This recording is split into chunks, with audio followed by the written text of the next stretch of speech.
Hi guys, welcome back, Not United TV. Thanks for everyone who follows, my Muwomen podcast, episode 27 now. It's coming up to a big 30 soon. People just join as it goes along. You can comment, like, share, and subscribe. I really appreciate everyone following and everyone watching sort of every week.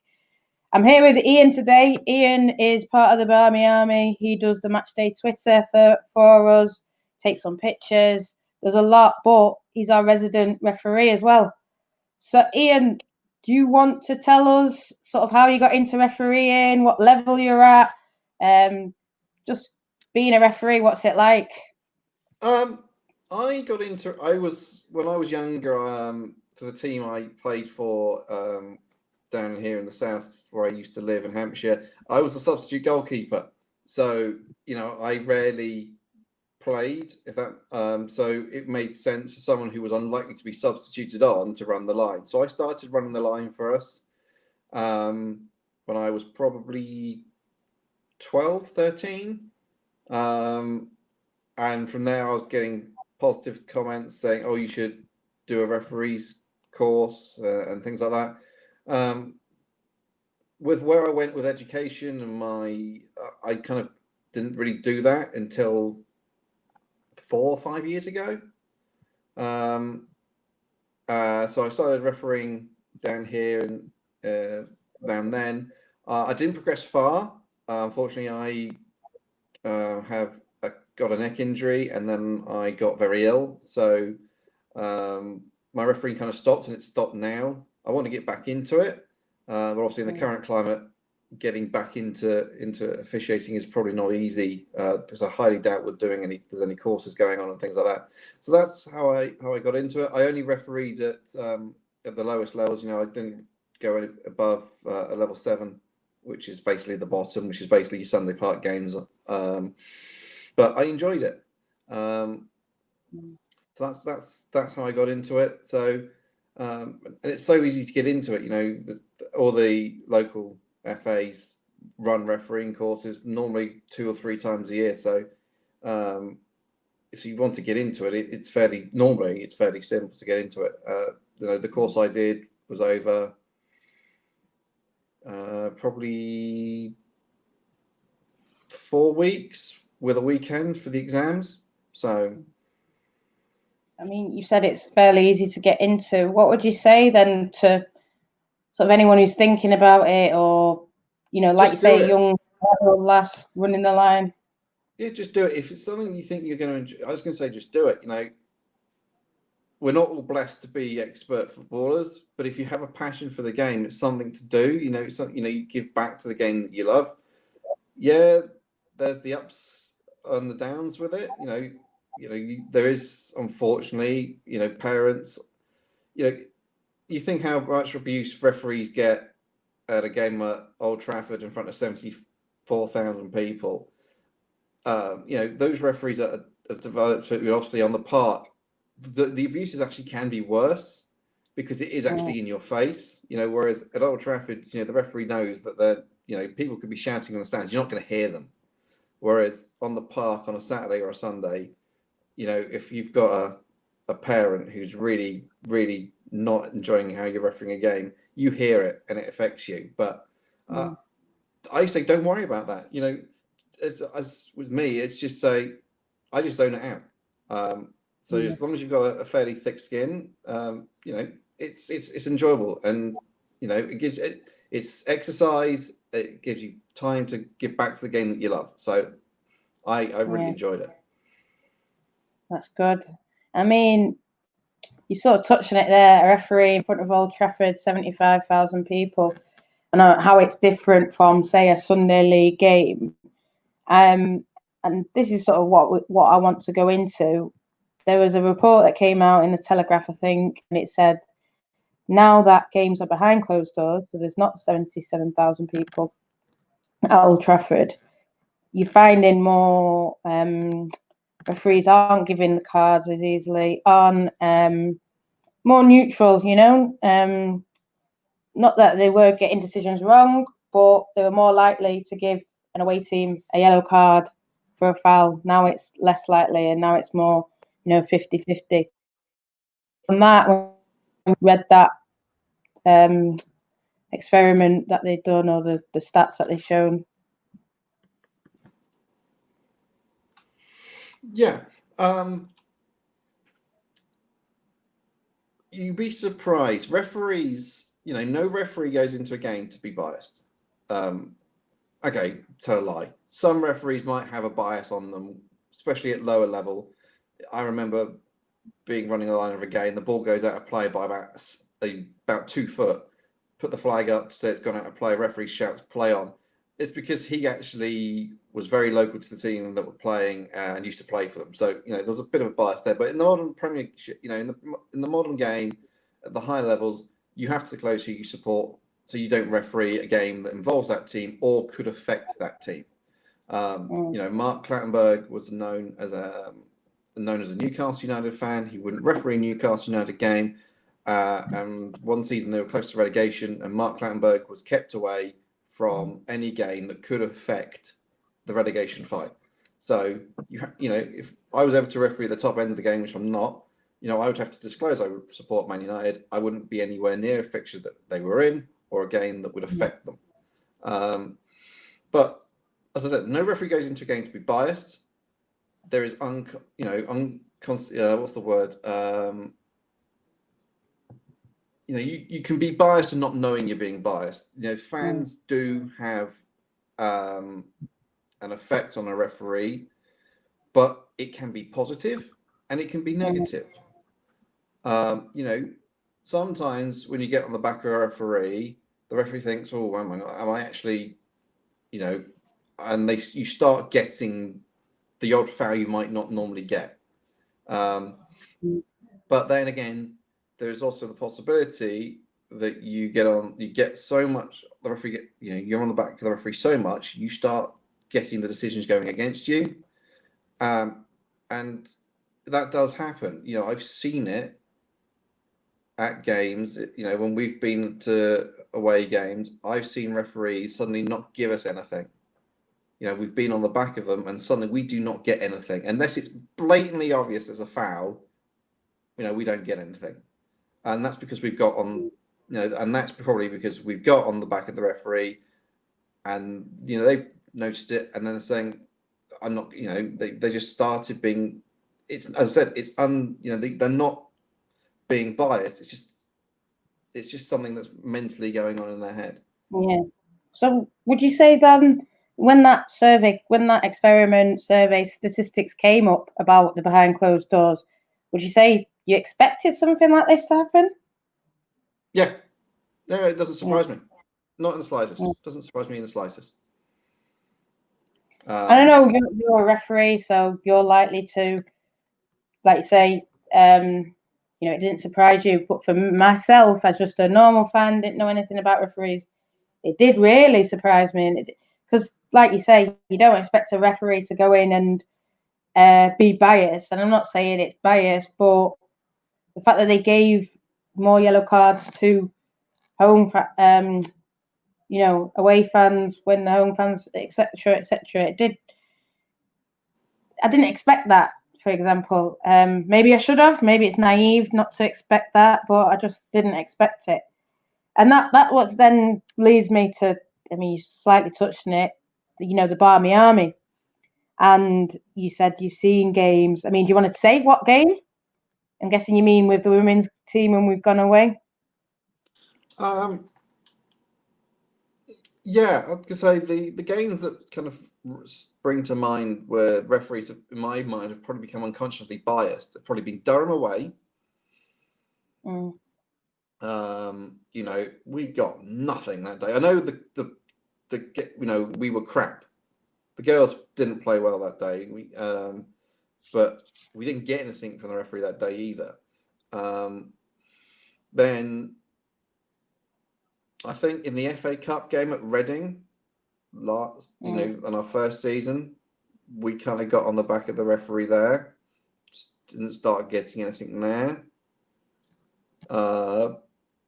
West Ham, in the end of that game, LJ was being pinged for fouls which were never fouls. You know, she was using her strength, and she was being perfectly legal, but she was getting pinged for literally everything she did. She got blown up on, which wasn't fair. Yeah.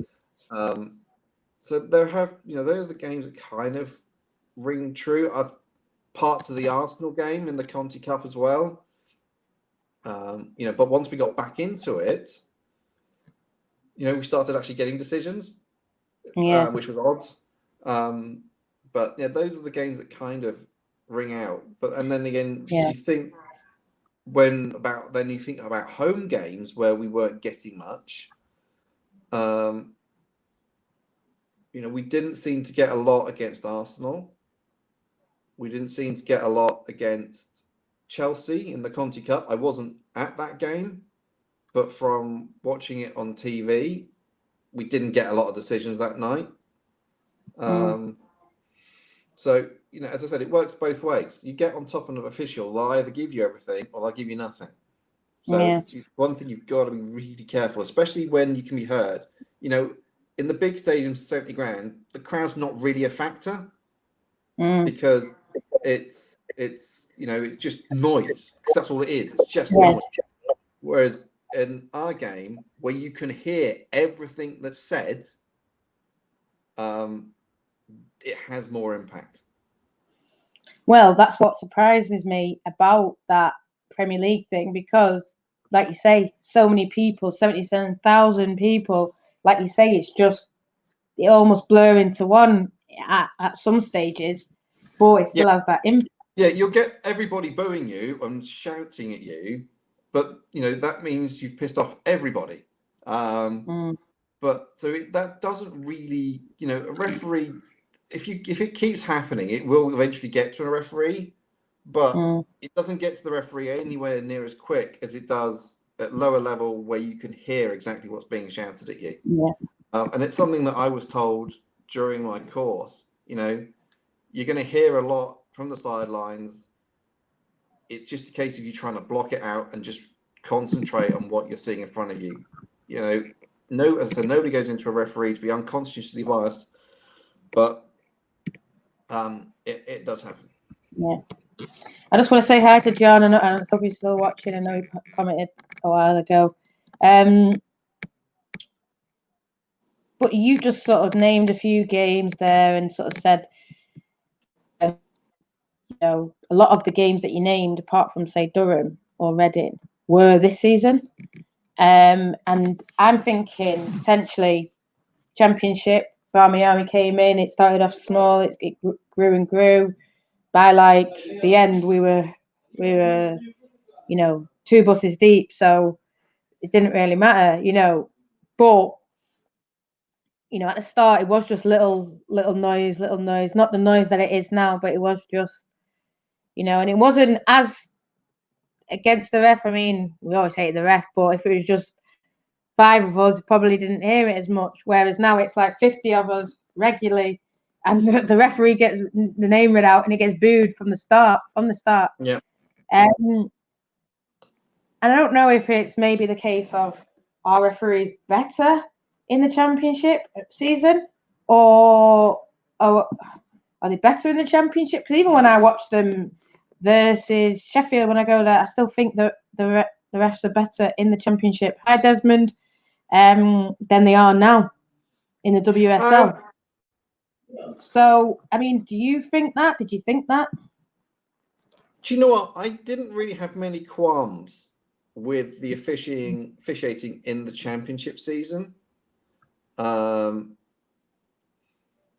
from the referee's display at Durham, which was shocking, I don't really recall many issues we had with officials in the Championship season.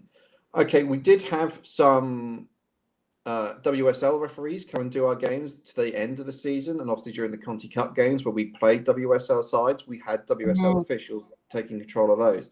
And again, I had no issues with how they were controlled. You know, we had Lucy Oliver come in for one. Sian Massey-Ellis ran the line, I remember, at Everton in the Conti Cup. So I didn't have any cons with this level of officiating in the championship.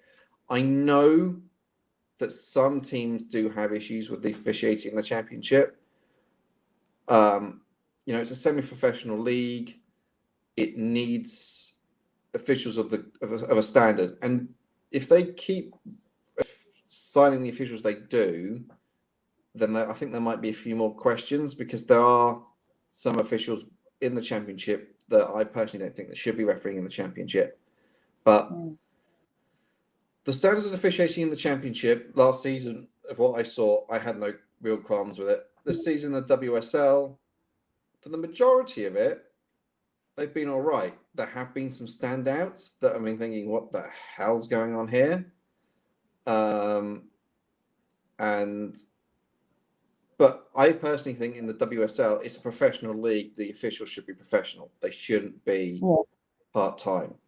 It's not fair to the women, who do this job for a living, and their livings can be affected by a bad refereeing decision.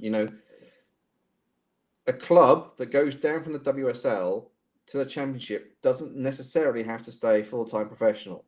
They could go part-time professional, which basically means their players will either have to will have to find jobs to supplement an income or move. So I personally think any decision made in the WSL which affects a professional league should be done by professional officials. At the moment, 100%. I mean, John's just had an input here. The WSL were very weak, weird howlers. You don't even see it in Sunday football, and I agree with him. And I mean, obviously, let's talk about the obvious ones. The handball, that wasn't. And for me, the ball that crossed the line, those are the two in the FA Cup. Those are the two obvious decisions. Like, I mean, the handball one, I think the referee was actually having quite a good game. There was a goal that was ruled out incorrectly as well, but that wasn't really, in the end it did cost us. But overall, I think she was quite fair. I think the first penalty was a penalty. Obviously, potentially a lineswoman could have helped her out with that goal. But overall, I didn't think, she's definitely biased. Like, for example, that West Ham one was against LJ towards the end.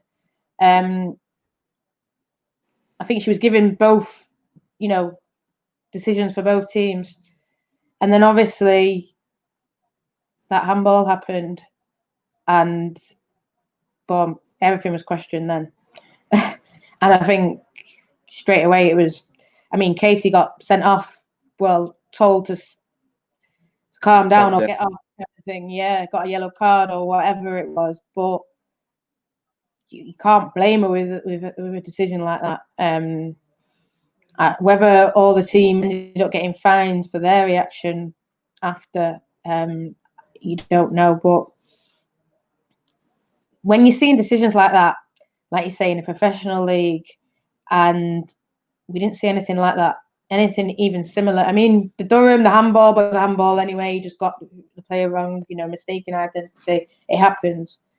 But it was a handball at the end of the day. But that was nowhere near handball. What when you see that, and when you're trying to promote a game, what do you think, Iain? It's hard. It's really hard to justify.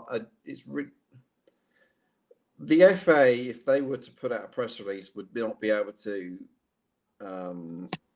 say there was any mitigating circumstances for that Reading handball. It was just a mistake. The referee made a mistake. She will hold her hands up when she saw it back. The referees in the WSL are now reviewed exactly the same as the referees in the Premier League are by PGMOL. So when she would have seen that back, either on the if she watches the women's football show on a Sunday night, she would have seen it then. If not, she would have seen it on Monday when she had her debriefing stuff come through, she would have seen it, and she would have been mortified, and quite rightly so. You know, the only thing I can say is Katie did have her hand up. Obviously, it was nowhere near her face, but the problem is though, the referee only gets to see it once from the angle they were standing at, and this will probably come down to a thing: is were you standing in the? You know, the one thing we are always drummed into when it comes to set pieces and things like that, as when you train to be an official, is your positioning. You get your positioning wrong, you will miss things or see things. You know, you'll see things which, if you were from a different angle, you wouldn't see, if that makes sense. So the thing they'll be looking at is her positioning, but they'll also be looking at her assistant, because at the end of the day, the assistant referee is also looking straight in at that. He might not have seen it, but he's there to help. You know, at the end of the day, he's the one giving a corner, so he knows when the ball is kicked. So he'd have been looking across the line, but then he's also going to be keeping an eye on where the ball is. So he probably, you know, if I'm brutally honest, if I'm running that line, I would have seen it come off her head, and that's when you try and get involved and say, look, no, it's hit her head, and, you know, try and stop that clanger from happening. But in this case, you know, I don't know who the assistant referee was on that day, and I don't know his level, but, you know, the thing he'll have in his mind is the referee in control of that game is a FIFA list official. You know, so to overrule someone who's been nominated by the FA to go onto the FIFA list, you need to be really, really ballsy to do that, because, you know, it feels like you're correcting someone who's a significant peer, if that makes sense. You know, you don't like trying to do that, but surely that's what they're there for. It's a team referee. It is a team. Precisely, it is a team. But you will feel that, you know, she must be right. You know, she's so experienced. You know, if you're running the line with someone who's a FIFA list official, you need to be good enough to be on the list to begin with. So yeah, if, you know, you could probably put it down to I must have seen it wrong.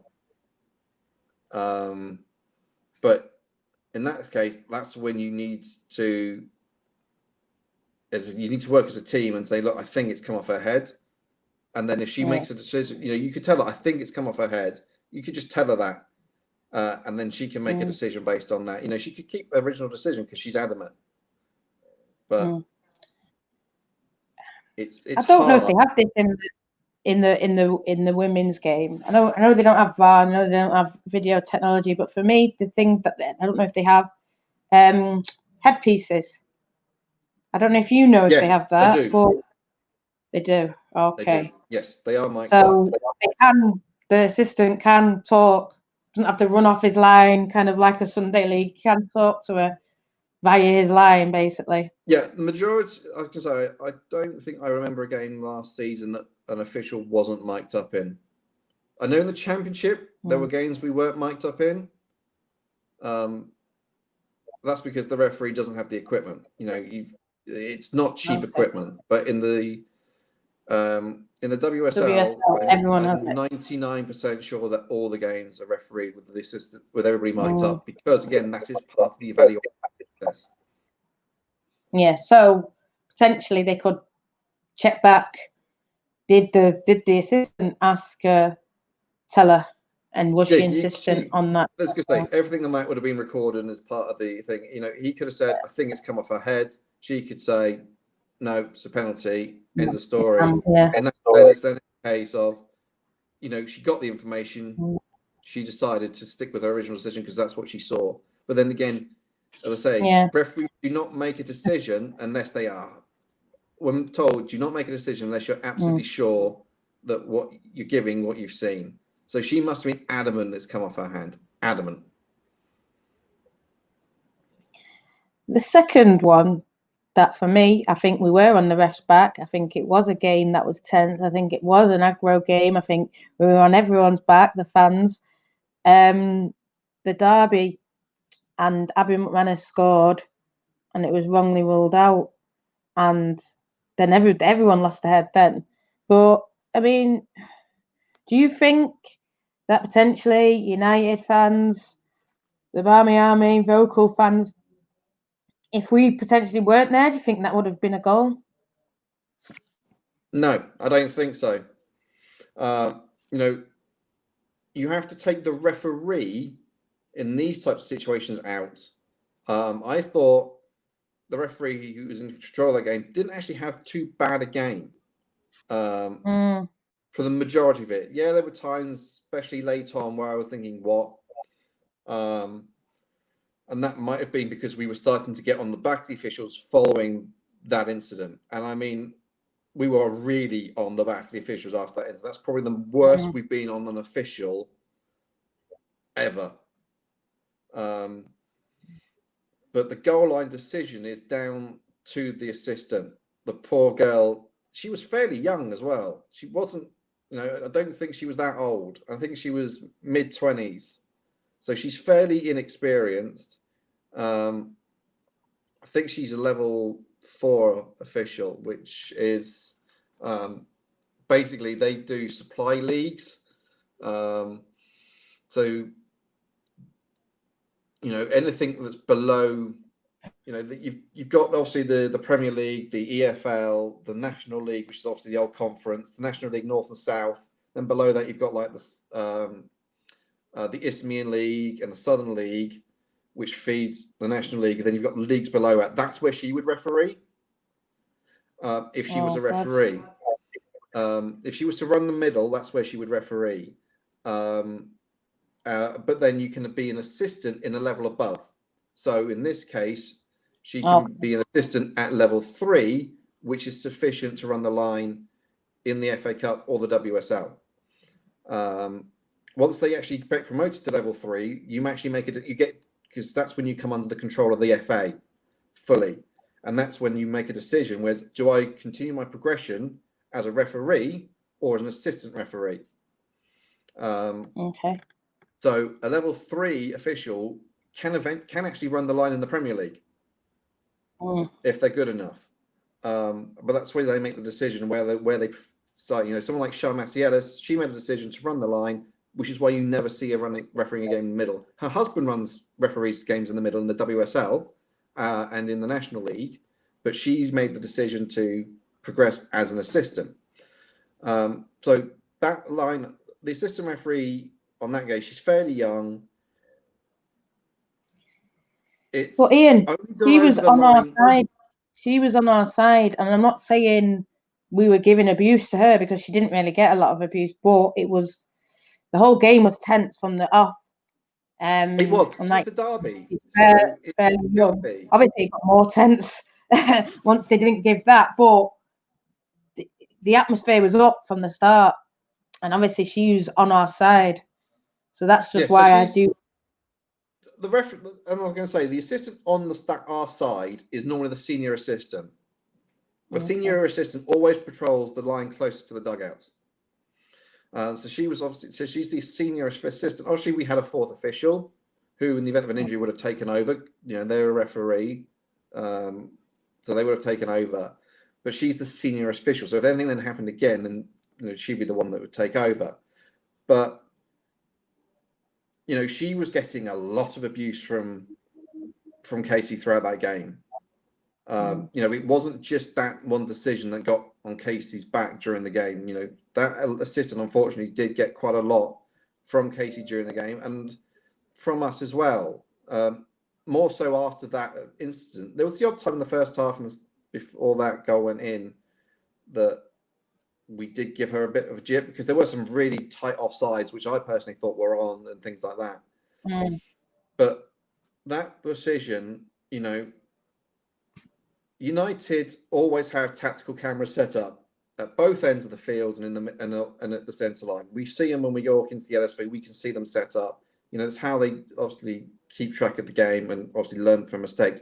They knew within 3 or 4 seconds of the incident, it was radioed down to Iain that it was a goal, and immediately you could see him shout at her saying that was in. We've had the footage. It was in, and that will affect her, knowing she's made a mistake, because But at the time, she should have seen it. I'll be honest with you, she should have seen it. She's standing, you know, it's come from a corner, I think, if I remember correctly. And on a corner, you stay with the last defender. And Man City have defenders on the post. So she should have stayed on the goal line and should have been able to see it. It came from a free kick, just from what I remember. If it came from a free kick, then obviously she's still the last defender, but obviously she's not necessarily on the goal line. And that's the one problem is it happens with offside as well. If you're looking at an angle, you see something different. You know, it's one thing we always taught him when it comes to offsides. If you're in line, you've also got the perfect view. If you're in front of the last defender and you're looking across the line, they look onside. You stand behind them and you're looking that way, they look offside, just because of how angles and how your vision works. So when it comes to a ball across the line, the problem is, again, you get a different perspective on that view. So if she's not, you know, we just go, again, you could look at the Frank Lampard goal in the World Cup in South Africa. It's gone over the line by a good metre. The issue is the linesman is obviously with the last defender, and then when the ball is struck, you then run with the ball. So he was actually 20 yards in front. You know, he was just about getting up to the 18-yard box when that ball bounced down. When he's looking at it, he's not got a clue. He's got no chance of seeing that. You know, so it's all about positioning. But the thing is that she was so close to the goal line, I would have thought she would have been able to make a decision. But again, it wasn't over by much. I don't know if it was a similar situation. That I remember that referee seemed very assured of himself. Yeah, he was. If I remember correctly, he was a level 2 B official, so he can referee on the conference. He was fairly local. He was from Bolton. He was a Bolton supporter, from what I remember reading up on him before the game. Actually, no, he was a level 2A official. Thinking about it, so he was an official that was more than qualified, in my opinion, to actually be in charge of that game, because level 2A officials are on what we call the panel list. So they're assigned by the FA, they're controlled by the FA. Yes, it would have been nice to have a full-time official, but a level 2A official is the highest official you can get without being professional. So he's good at his job. Maybe she felt intimidated by him. Well, not necessarily. Listen, that was a goal. No, I don't think so. You know, when it comes to decisions like that, it's what you see. And obviously, in this case, she just didn't see it. John's asked the question. You can look at her positioning. And if I'm honest, I don't think her positioning was right. But we had more chance of being given to us with a home crowd behind her, probably, than an away crowd. You know, if that had been at the been over at the Academy Stadium, we were never going to get it. Do you think that? Do you think monitor on the top line? No. The only way. Think goal line technology potentially. If investment comes into the WSL like the FA hope, obviously at the moment it's a bit tough to make that decision, you know, see what's going to happen financially. But if the league gets taken over by someone like the Premier League and sufficient funding comes in that can pay for it, I could see goal line technology brought in. I don't think you'll see VAR. I highly doubt you'll ever see VAR in the women's game unless it got very big and there's a lot of money in it. You know, running VAR is not cheap, and you have to remember the amount of cameras involved for VAR is significant. You know, you're lucky, as I say, if you look on the FA Play and you watch a game being streamed, you're lucky to have just that one camera on halfway. You know, when MUTV do a game, you might get that halfway camera, a couple more either side, and maybe one behind a goal. But, you know, you look at the Premier League, you've got 3 cameras on halfway, 18-yard cameras, goal line cameras, cameras on the ground at pitch level, mobile cameras at pitch level. That makes VAR work because it's pretty much the whole pitch is covered. So you would need that type of camera set up for VAR to work in the women's game. That's not going to happen. Whereas this, John, not VAR, just a monitor. No, because iFab would never allow. Yeah. It will either be potentially goal line technology we might have in the women's game. You could get goal line technology in, because that doesn't, once it's fitted and calibrated, it just needs the referee's watch. It doesn't need any of it. It doesn't need another official. It doesn't need anything like that. So I could see goal line technology being something that you may well see eventually in the women's game. It might, as I said, might be still a few seasons away, 5, 6 seasons. I don't think it's anywhere in the near term.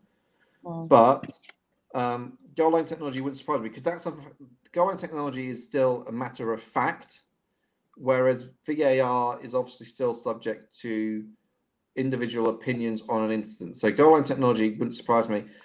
As I've said, and I've said this to you and I said it to others, the LSV, when it hosts the Euros in 2022, there will be goal line technology installed for that, because UEFA have put out a request for proposal for goal line technology for that event.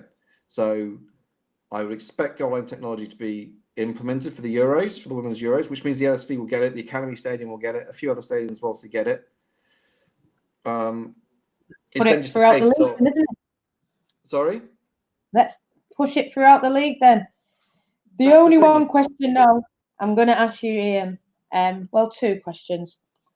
We've talked about how potentially the Barmy Army can influence, and the West Ham game for negative, few games for negative. Have you seen or thought any games for positive, that the crowd on the back at home is more likely, so someone's got a yellow card or been sent off or anything, or we've got a penalty? The City Conti Cup game, I thought we had a positive effect. The Liverpool game, I think we got a few more decisions than we should have done. So there are some games where I think we've had a positive impact. There have been games where the referee, I think, has had a game where we've not really, we've not got on the, there have been games where the referee's been perfectly good and we've not had to get on top of them. There might be the odd decision that we didn't agree with, but that's standard throughout the game. Whereas, but no, I think that City derby in the Conti Cup, we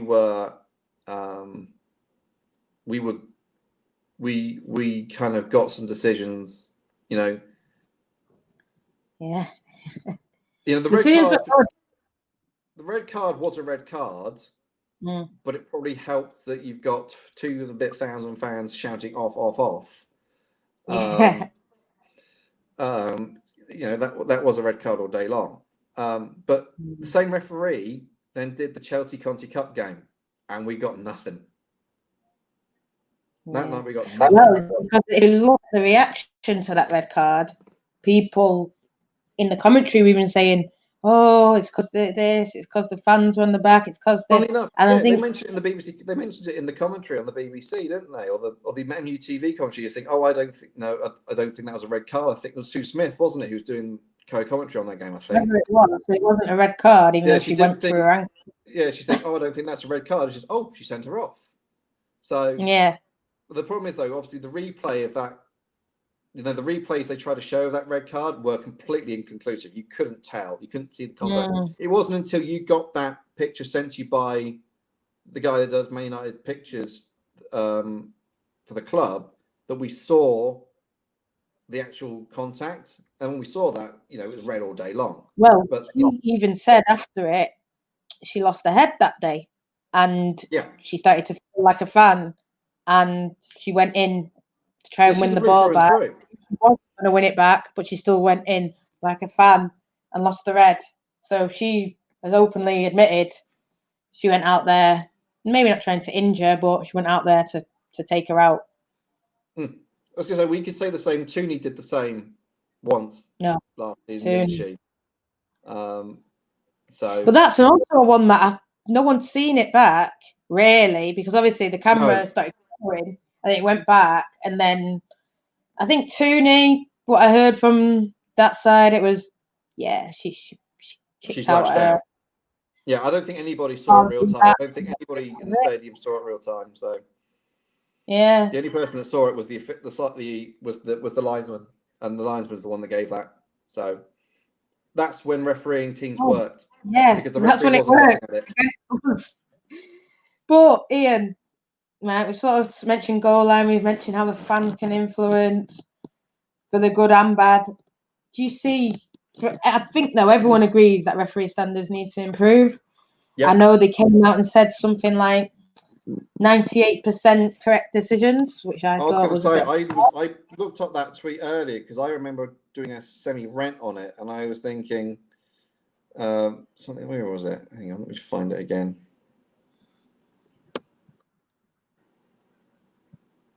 Here we go. Yeah. Shout out, Jack. Hey, mate. There we go. Click. Here's the link to the FA's website because I found it.